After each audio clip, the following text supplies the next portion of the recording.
galera, bom dia, boa tarde, boa noite, professor Rafael aqui, e na aula de hoje a gente vai falar sobre a revolta da Chibata. Mas antes de eu começar, deixa eu dar um recado, na verdade uma busca que eu estou fazendo. Se você é professor e se você tem interesse de ajudar alunos que não têm condição de pagar por um curso online, entra em contato comigo. A ideia é vocês fazerem uma coisa parecida com a que eu estou fazendo, que é um canal no Telegram. A ideia é reunir professores de todas as disciplinas que são cobradas no Enem e cada um ter um canal e ficar responsável por postar materiais lá nessa plataforma. O meu canal já tem quase 100 inscritos e muitas pessoas que estão pedindo coisas de outras disciplinas. Então eu peço que se você é professor e se você quer ajudar, você entre em contato comigo. Pode ser aqui no comentário desse vídeo, pode ser por WhatsApp, deixar seu número aqui, ou eu entro em contato com você. Pode me mandar e-mail também, pelo Instagram ou pelo Twitter, enfim, em qualquer lugar. Beleza? É muito importante que a gente se mobilize para ajudar aquelas pessoas que não têm condição. Bom, para além disso, eu peço que se você está vendo esse vídeo porque você chegou aqui como um aluno, você se inscreva no canal. Assim você vai ter notificação sempre que eu lançar um vídeo novo. E se você ativar o sininho, essa notificação ela basicamente vem na hora para você. Então se inscreve, isso te ajuda a beça e isso me ajuda a beça. E se você quiser entrar em contato comigo também, segue nas redes sociais, né? Tanto aqui embaixo no Twitter como no Instagram. E aí você vai poder, obviamente, ver tudo que eu posto lá sobre história, sobre novos vídeos e as enquetes que eu faço com relação aqui ao canal, beleza? Bom, galera, quando a gente pensa na Revolta da Chibata, a gente tem que entender que a Revolta da Chibata está inserida dentro da Primeira República. Basicamente, ela é uma revolta que diz muito sobre uma característica da sociedade brasileira e, a bem dizer, das sociedades latino-americanas e americanas, na verdade, né? Que envolve os Estados Unidos também, que persiste até os dias de hoje, que é o nosso ethos escravista. Basicamente, né, a sociedade brasileira ela era marcada não apenas na virada do século XIX para o século XX, mas também hoje em dia por uma espécie de ethos escravista. Essa expressão foi cunhada pelo sociólogo Florestan Fernandes e ele diz que a sociedade brasileira ela é marcada por uma forte herança da escravidão. Uma maneira pela qual a elite brasileira e a classe média brasileira sempre convencionou lidar com a população negra, entendendo-a como uma população que pode ser excluída do processo de decisão, do processo político. Então essas populações serão excluídas tanto dos direitos econômicos, como também dos direitos sociais e dos direitos políticos. Em certo sentido, então, uma instituição que representava muito a permanência desse ethos escravista nos anos 10 do século XX no Brasil era a Marinha. A Marinha, ela ainda utilizava castigos físicos, ou seja, as famosas chibatadas, para castigar os seus marujos.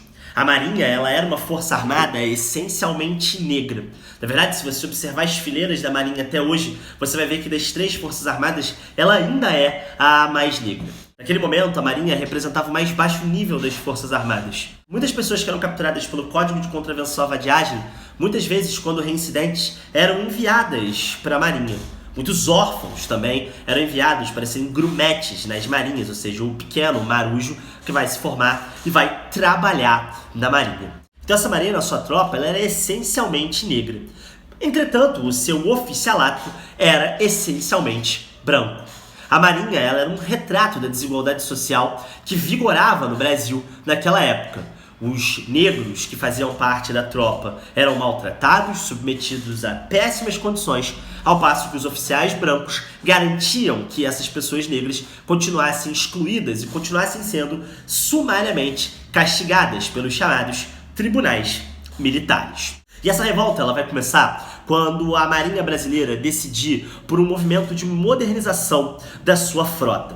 Naquele momento, o Brasil, a gente viu na nossa aula de Reforma Urbana Pereira Passos, e se você ainda não viu essa aula, clica aqui em cima no nosso card, que ele vai te levar diretamente para essa aula. A gente viu que o Brasil estava tentando se modernizar. E não vai ser diferente com a Marinha. O governo brasileiro vai assinar um acordo com o governo britânico comprando 3 dreadnoughts, que eram navios encouraçados. Os mesmos navios que vão ser utilizados na Primeira Guerra Mundial. Esses dreadnoughts tinham o objetivo de modernizar uma marinha que era completamente arcaica e usava os mesmos navios, mais ou menos, desde a Guerra do Paraguai, que ocorreu lá atrás, na segunda metade da década de 60 do século XIX. Então, a Marinha, ela desejava essa modernização e o governo brasileiro também desejava essa modernização para não ficar para trás com relação à Argentina, ao Chile e mesmo ao Uruguai. Naquele momento, então, eles vão enviar uma série de marinheiros, mais de 1000 marinheiros, para buscar esses navios lá na Inglaterra. É óbvio, né? Você não vai comprar um navio e vai mandar ele por Sedex 10 para você. Aqueles navios eram enormes e eram construídos no norte da Inglaterra, no porto de Newcastle, e eles precisavam ser buscados, né? E os marinheiros precisavam aprender a operar aqueles navios, que eram muito mais modernos do que a frota brasileira. Esses marinheiros brasileiros então vão para a Inglaterra e eles vão ter contato com a Marinha Britânica. Eles vão começar a ver que na Royal Navy, que era a Marinha Britânica, não existiam castigos físicos. Eles vão ver que na Royal Navy, por exemplo, o soldo ele não era péssimo. Eles vão ver que na Royal Navy, por exemplo, a alimentação não era péssima. E mais do que isso, de que na Royal Navy, na Marinha Britânica, as pessoas, os marinheiros que serviam voluntariamente não eram obrigados a ficar lá, como acontecia no caso brasileiro. Se você fosse um marinheiro que voluntariamente tivesse se alistado na Marinha, você tinha que servir por 8 anos. Se você quisesse abandonar a Marinha, você era acusado de deserção. E se você fosse pego pelo Código de Contravenção à Vadiagem, você era condenado a servir a Marinha por 10 anos. Então, soma comigo. Péssimos salários, salários de fome, alimentação que parecia lavagem, castigos físicos, trabalho compulsório. Isso, obviamente, lembra muito o quê? A escravidão, que já havia sido abolida lá atrás, em 1888. Então, se você não tem domínio muito bem do processo de abolição da escravidão, clica aqui em cima do card, que ele vai te levar para as nossas 2 aulas do processo de abolição da escravidão. Eu estou te encaminhando para esse vídeo para que você entenda como, na verdade, esse ethos escravista vai ser constituído a partir da maneira pela qual a escravidão foi abolida no Brasil. Esses marinheiros negros, eles não foram incluídos na cidadania.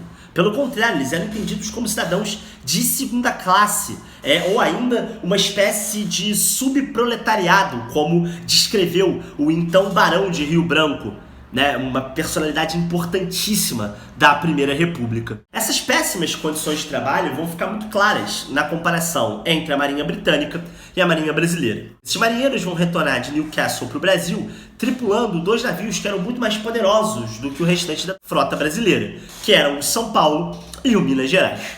Nesse sentido, então, esses marinheiros vão começar a armar um movimento por volta de novembro de 1910 contra o que o Almirante Negro, o líder dessa revolta, um herói brasileiro chamado João Cândido, chamou nas suas memórias e nas suas cartas para o governo de escravidão da Marinha. Então esses marinheiros, eles tinham a consciência de que a luta deles deveria ser contra as diversas permanências da escravidão aqui no Brasil, de que a luta deles deveria ser de fato contra o racismo estrutural que graçava e que arrebentava a sociedade brasileira naquela época. E aí, como é que esse movimento vai começar? Esse movimento vai começar no momento em que o Brasil vivia um período decisivo da sua história. Em novembro de 1910, assumia a presidência da República o Marechal Hermes da Fonseca.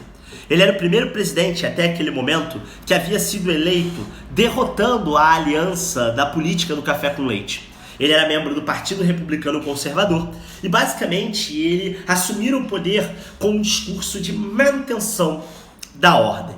Hermes da Fonseca, então, reuniu uma série de oligarquias que tentaram se levantar contra a política do café com leite. A 15 de novembro de 1910, quando Hermes da Fonseca assume a presidência da República, os marinheiros a bordo do encoraçado São Paulo e do encoraçado Minas Gerais já estavam planejando um levante contra os seus oficiais e contra o fim dessa escravidão da Marinha. Em 22 de novembro de 1910, uma semana depois da posse de Hermes da Fonseca, esses marinheiros vão usar como pretexto a condenação de um marinheiro a 250 chibatadas pelo Tribunal Militar para tomar o poder nos navios. A ideia do João Cândido era a seguinte: a primeira tropa que conseguisse tomar o controle do seu encoraçado, seja do São Paulo, seja do Minas Gerais, atiraria um tiro de canhão como um alerta, dizendo que a revolta havia começado. A tripulação do outro navio, então, tentaria tomar o controle daquele navio. Caso eles não conseguissem dar um tiro de volta de alerta no outro navio, esse navio seria afundado, seja pelo São Paulo ou pelo Minas Gerais. Esse plano era muito ousado, na medida em que os marinheiros tinham a completa compreensão de que se eles tomassem os 2 navios, o governo brasileiro não conseguiria fazer absolutamente nada, porque os dois navios eram muito mais poderosos do que o restante da frota brasileira. À meia-noite do dia 22 de novembro, João Cândido consegue tomar o controle do São Paulo, juntamente com os outros tripulantes desse navio.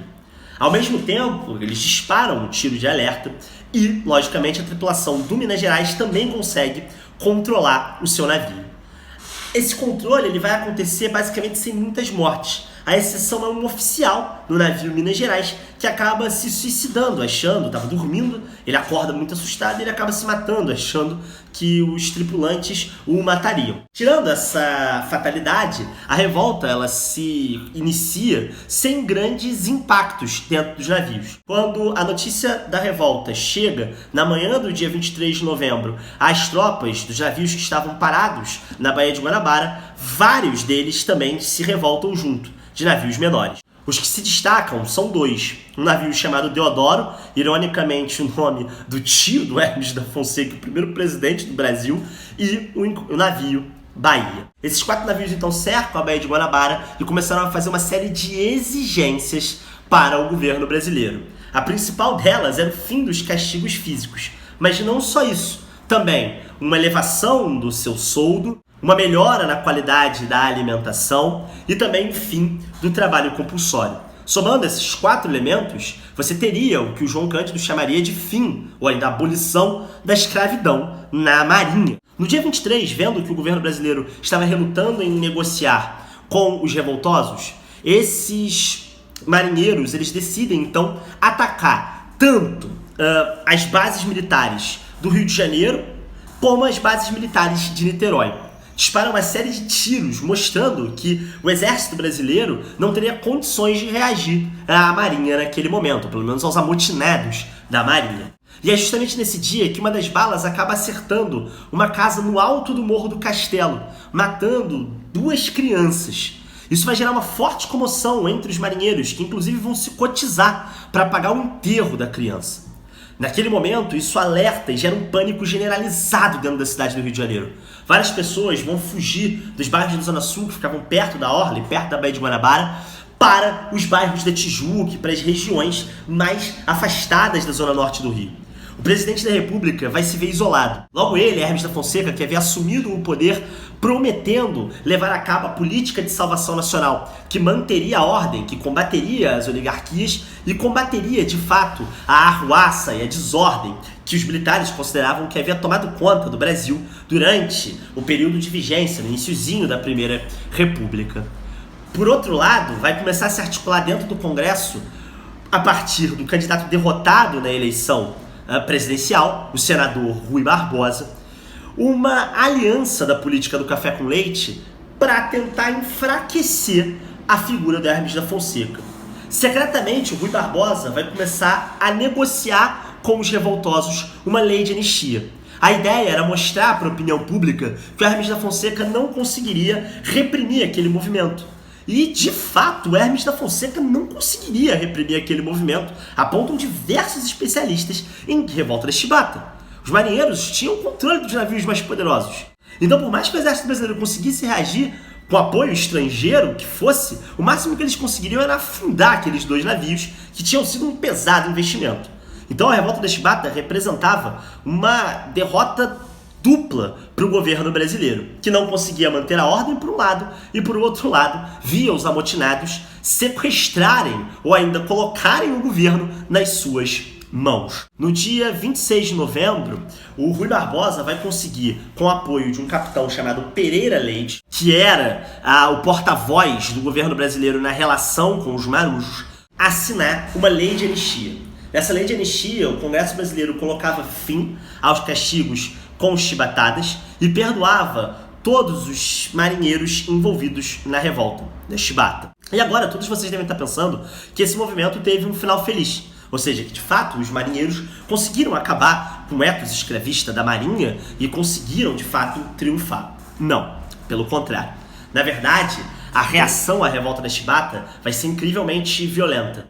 Mesmo com o Congresso tendo aprovado um projeto de anistia para os marinheiros envolvidos no motim, vários oficiais da marinha vão punir, ou seja, vão expulsar mais de 1.300 marinheiros da força, da tropa, mandando eles para os seus locais de origem. Muitos marinheiros eram enviados de outros estados para trabalhar aqui no Rio de Janeiro, inclusive em função do Código de Contravenção à Vadiagem. Essa gente vai ser dispensada da noite para o dia e vai ser mandada de volta para os seus estados de origem. Por outro lado, também, a proibição dos castigos físicos ela não vai ser cumprida. Os oficiais da Marinha vão continuar, de propósito, castigando com chibatadas os marinheiros que eles julgavam estarem se comportando mal. E aí, então, no dia 9 de dezembro, os marinheiros vão tentar novamente realizar uma revolta, tomando o navio Rio Grande do Sul, próximo da Ilha das Cobras, aqui também no Rio de Janeiro, para tentar lutar mais uma vez pelo fim do castigo das chibatadas. Só que dessa vez os oficiais estavam prontos. O motim fracassa e esses oficiais vão usar esse novo motim como desculpa para perseguir e prender todas as pessoas que estavam envolvidas na primeira revolta da Chibata. Então, mais ou menos a 10 de dezembro de 1910, vários marinheiros são presos, entre eles o João Cândido.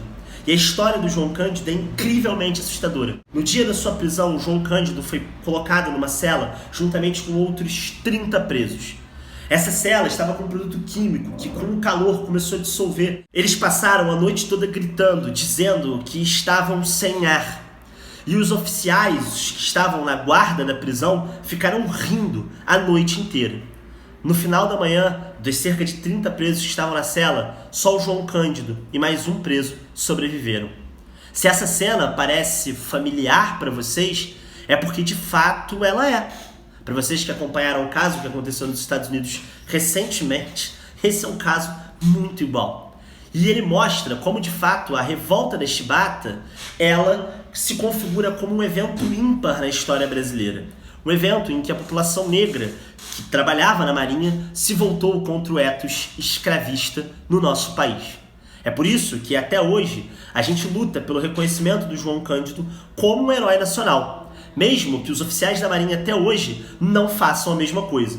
Para eles, João Cândido, ao invés de ser um cara que lutou pelo direito das populações negras no Brasil, foi alguém que quebrou a hierarquia. Esse conflito a gente pode acompanhar até hoje aqui no Rio de Janeiro, na região central, em torno da estátua do João Cândido, que fica exatamente na frente da sede da Marinha, aqui na cidade do Rio. Por um lado, os oficiais defendem a retirada daquela estátua, porque João Cândido para eles não é herói, porque João Cândido é alguém para eles que simplesmente quebrou a hierarquia da Marinha. Agora, para nós, que somos de fato brasileiros e que entendemos que esse ethos escravista deve ser combatido, João Cândido deveria ser considerado um herói. Alguém que muito provavelmente merecia, num país tão desigual quanto o Brasil, um feriado que fosse, ou pelo menos uma data cívica que fosse. Bom, galera, essa foi a nossa aula de Revolta da Chibata. Eu espero que vocês tenham gostado. Ela encerra o nosso ciclo de aulas sobre as revoltas do campo e da cidade na Primeira República. Se vocês gostaram, deixa o like de vocês e compartilha com os coleguinhas, beleza? Um abraço